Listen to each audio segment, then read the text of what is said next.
세계 최고 부자 빈 살만의 한국 방문은 그야말로 장안의 화제였습니다. 공식 일정인 일본 방문이 있기 전에 한국에서 모든 것을 한 큐에 해결하고 사우디로 돌아간 것은 일본인들의 마음을 몹시 불편하게 만들었다죠.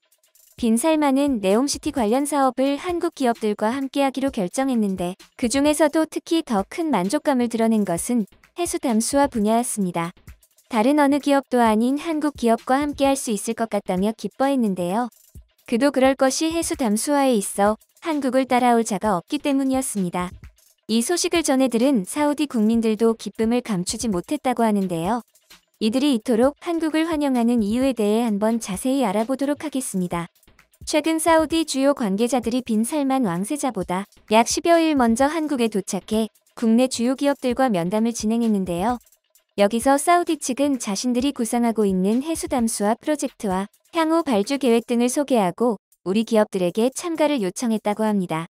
일단 사우디가 해수 담수화를 선택한 이유는 사우디의 지리적 특성상 대형 하천이 없기 때문입니다. 사우디 정부는 네옴 또한 상수도의 공급을 해수 담수화를 통해서 해결한다고 밝힌 바 있죠. 네옴은 전 세계 물동량의 10%, 원유 물동량의 7%가 지나는 수에즈 운하 초입인 홍해의 연안에 지어지게 되는데요. 서울의 44배 규모로 지어지는 만큼 많은 거주민이 정착할 전망입니다. 물류의 요지에 위치해 방문객 비율도 높을 것으로 예상됩니다. 이 부분은 해수 담수화 프로젝트가 동시다발적으로 발주될 것으로 기대가 되죠. 우리 기업이 이번 사업을 수주하면 해수 담수화 시장에서 새로운 이정표를 세우게 됩니다. 사우디가 이번 네옴시티 해수 담수화에 필요한 에너지 100%를 세계 최초로 신재생 에너지로만 충당할 방침이기 때문입니다. 즉, 네옴시티는 친환경을 모토로 지어지는 도시라는 겁니다. 해수 담수화 기술 중 가장 널리 사용되는 방식은 증발식과 역삼투압식입니다. 증발식은 바닷물을 끓인 뒤 수증기를 냉각시켜 염분이 제거된 물을 얻는 기술이고, 역삼투압식은 염분을 걸러내는 반투막의 높은 압력으로 바닷물을 통과시켜 식수를 확보하는 방식인데요. 이 두 공법 모두 높은 에너지가 소요되고 대부분 화석 연료로 충당됩니다. 특히 증발식의 경우 역삼투압식보다 순수한 물 추출에 유리하지만 에너지 소모는 3배에서 4배나 높습니다. 역삼투압식 역시 증발식보다는 경제적이지만 높은 압력을 가해야 하는 만큼 상당한 에너지가 소요되죠. 그런데 이걸 화석 연료 없이 100% 친환경 에너지만을 이용해서 해결해야 하는 과제인 건데요. 전 세계 해수 담수화 플랜트의 절반 이상이 집중된 중동은 물론이고 다른 나라에서도 전례 없던 시도입니다. 하지만 우리 기업들은 사우디 측의 제안에 선뜻 해수 담수화 프로젝트에 적극적으로 참여할 의지가 있음을 피력했습니다. 우리 기업들은 이미 사우디를 포함한 중동 지역에서 다수의 프로젝트를 진행한 경험이 있기 때문이죠. 국내에는 대형 플랜트 사업부터 핵심 필터 기술력에 이르기까지 핵심 기술을 보유한 기업들이 다수 포진해 있습니다. 게다가 신재생 에너지 기술을 겸비하고 다양한 대형 사업을 함께 진행해온 파트너십과 중동 시장에서의 인지도 등도 한국 기업들을 찾는 배경이 됐을 거란 분석도 전해집니다. 사우디가 괜히 접촉을 시도한 게 아니라는 소리죠. 놀랍게도 한국은 이미 이런 말도 안 되는 프로젝트를 성공시켜본 경험이 있는데요. 바로 사막 한가운데 설치된 자이언트 정수기로 불리는 해양 플랜트입니다. 중동 건설 붐이 이르던 당시 많은 한국 기업들이 진출의 활약을 펼쳤는데 그중 가장 두드러지는 활약을 보였던 분야가 바로 해수담수 및 플랜트 건설이었습니다. 한국이 본격적으로 중동에 진출할 때 한국은 해수담수화 분야에서 후발주자일 뿐이었는데요. 당시 중동 건설의 선두에 있던 국가들에 비해 기술적으로 한 발 뒤처져 있는 상황이었기 때문에 한국 기업들은 오랫동안 중동 사업에서 해외 기업들의 하청업체 역할을 해야만 했습니다. 하지만 한국은 맡은 프로젝트를 성공적으로 해내면서 기업적 신뢰를 쌓아가는 동시에 프로젝트 과정에서 기술적 노하우를 빠르게 습득했습니다. 오늘날 중동의 진주라고 불리는 두바이의 시작에는 두산중공업이 건설한 아랍에미리트의 후자이라 담수 플랜트가 있으며 후자이라 담수 플랜트가 없었다면 두바이의 급격한 성장도 없었을 거란 이야기도 나오고 있습니다. 열사의 땅에서 숙명으로 여겨졌던 물 부족, 하지만 5일 달러는 불가능을 가능으로 바꾸고 있는데요. 해당 담수 플랜트를 통하여 하루 평균 45톤에 달하는 바닷물이 정화되며 이는 아부다비와 두바이에 살고 있는 인구 중 150만 명이 풍족히 사용하고도 남을 양이라고 합니다. 하지만 건설 당시 담수 플랜트를 건설해야 할 지역의 환경이 너무 열악하고 사막의 모래바람과 염도 높은 바닷물이 기계를 금세 부식시키는 탓에 많은 기업이 두 손 들고 포기하기 상황에서 두산은 우리가 할 수 있다며 자신있게 해당 프로젝트에 뛰어들었는데요.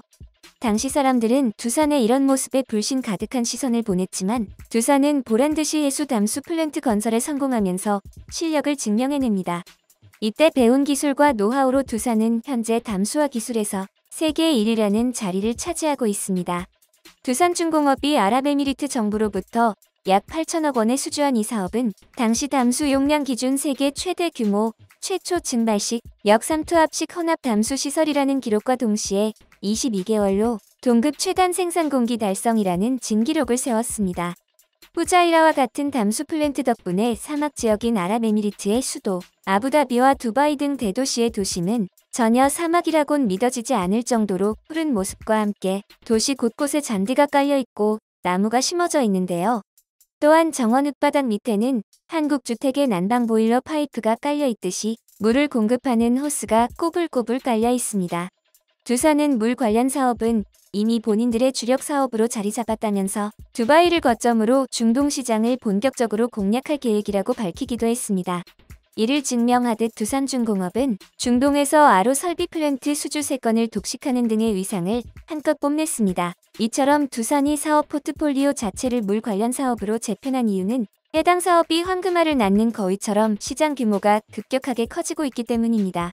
업계 관계자는 담수화 기술은 사실 일본, 유럽 등도 보유했지만 원전, 풍력, 태양광 등 분야에서 높은 수준의 기술력을 보유한 한국의 수주 경쟁력이 더욱 높다. 이번 사우디 네옴시티 해수 담수화 시장은 국내 주요 수처리 기업들의 새로운 활로가 될 것이라고 말했는데요. 물산업 시장은 미국의 서부 개척 시대처럼 물시장의 확대 속도가 가파르게 증가하고 있어 물산업의 가치가 그 시대 금산업의 가치와 맞먹는다는 뜻의 블루골드 시대라는 말이 생길 만큼 역동적으로 움직이고 있습니다. 혹시 전래 5화 가운데 봉이 김선달을 기억하고 계시나요? 주인공 김선달은 대동강에서 물을 깃는 물장수들을 동원해 마치 물세를 받는 것처럼 한양 상인들을 감쪽같이 속여 사천냥이란 당시로선 엄청나게 큰 돈을 받고 대동강의 물을 사용할 권리를 팔아치웁니다. 이는 당대의 세태를 풍자한 구전설화로서 사람들에게 김선달은 천하의 사기꾼으로 통하는데 이는 물이란 재화는 공짜라는 인식을 바닥에 깐 생각일 것입니다. 하지만 오늘날 물 관련 비즈니스는 석유보다 부가가치가 더 큰 유망사업으로 화려하게 변신하고 있는데요. 물 관련 사업이 앞서 말했듯 그야말로 황금알을 낳는 거위로 떠오르는 셈이죠. 당장 집 주변 가게에서 파는 생수 제품의 가격표를 보시면 아실 겁니다. 웬만한 음료수 가격과 비슷하거나 혹은 비쌀 때도 있으니 이것만 봐도 물 관련 사업의 수익성과 잠재력이 얼마나 큰지 짐작할 수 있습니다. 이 모든 게 전 세계적으로 수자원이 급속히 고갈되는 데다 남아있는 물마저 점차 오염되고 있는 상황 속에서 물이 귀한 시대로 바뀌고 있기 때문이죠. 실로 물 부족 현상은 상상 이상으로 심각합니다. 유엔에 따르면 2025년께면 전 세계 인구 중 27억 명이 식수 부족 상황을 맞게 되며 비슷한 시기에 전 세계에서 5나라 중 하나꼴로 심각한 물 부족 사태를 맞게 될 것이라는 암울한 전망도 있습니다. 수질 오염도 이미 위험 수위를 넘어섰습니다. 전 세계 11억 명이 안전한 물을 마시지 못하는 실정이며 또 해마다 500만 명 이상이 나쁜 물을 먹고 탈이 나는 수인성 질병으로 숨지고 있습니다. 이는 같은 기간 전쟁으로 인해 사람이 숨진 비율의 10배에 달합니다. 이런 연유로 전문가들은 물 쓰듯 물을 사용하는 시대는 이제 끝났다고 입을 모읍니다.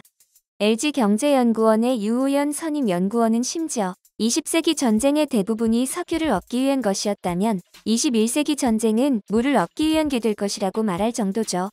물산업은 말 그대로 물을 찾거나 공급하고 또 사용한 물을 처리하는 것까지를 통틀어 일컫습니다.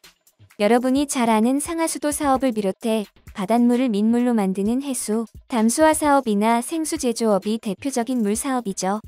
특히 상하수도 사업은 전체 물 사업의 80%를 차지할 정도로 덩치가 가장 큽니다.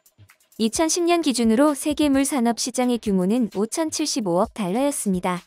2,800억 달러 규모의 반도체 시장 및 2,500억 달러 규모의 조선업 시장보다 2배 이상 큰 걸 알 수 있으며 이후 2025년 세계 물 산업 시장은 8,650억 달러 규모로 2010년에 비해 70%가량 성장할 것으로 예측되는데요. 이처럼 중요한 물 관련 산업 분야에서 한국은 독보적인 자리를 차지하고 있는 것입니다. 물 산업 분야에서 한국의 위상이 앞으로 얼마나 더 높아질지 궁금해집니다.